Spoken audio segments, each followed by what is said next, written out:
Whenever I start to lose it, it's when I get to only thinking about me. I shrink. I go normal. That's what normal people think. They only think about themselves.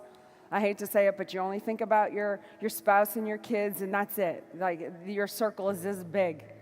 And it's selfish. I hate to be the one to tell you that, but it is. It's selfish. What about your community? What about mankind that desperately needs people right now, you know?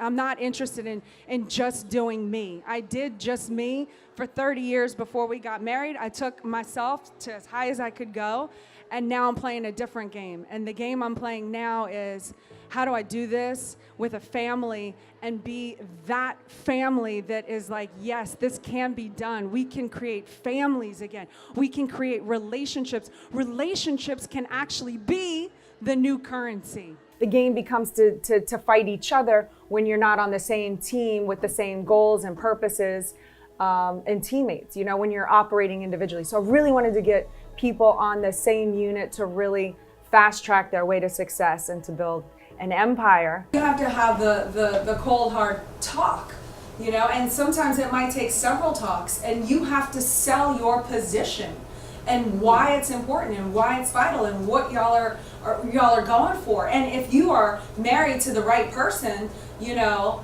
I'm assuming that most people do marry the right person.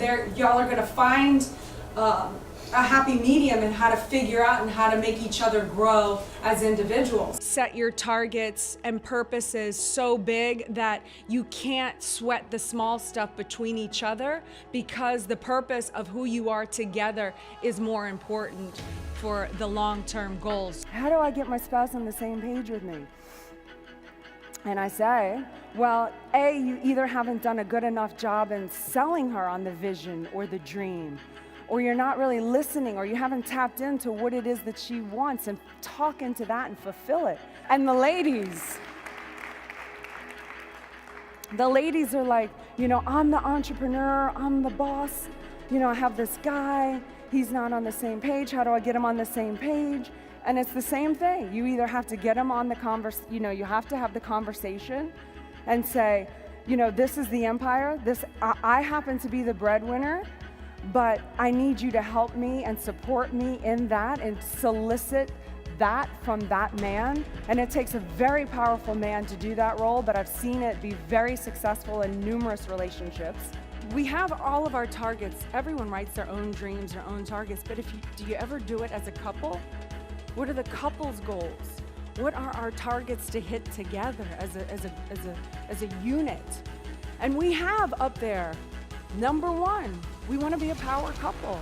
We weren't always a power couple, but we put it up there. What does that mean to be a power couple? That's something you have to figure out. For me, it means if I'm a power couple, I want other people to look at our relationship and say, yes, that's what I want. How do they do it? Well, how do we do it? We figure out what our purpose is. Grant's purpose, our purpose, is to reach 7 billion people on this planet. It wasn't until I discovered that I can keep doing what I'm doing and keep winning and providing and working and everything that I do, but I discovered that you can have a man that actually wants to love, support, protect you and children to work for you as well. So the two of you come together, that's when you start building empires. You have to learn people, and you have to learn how to read people, and you have to be very sharp. It's one of the Brilliant. one of the reasons I don't drink, because I have to keep my mental alertness all the time, 24/7.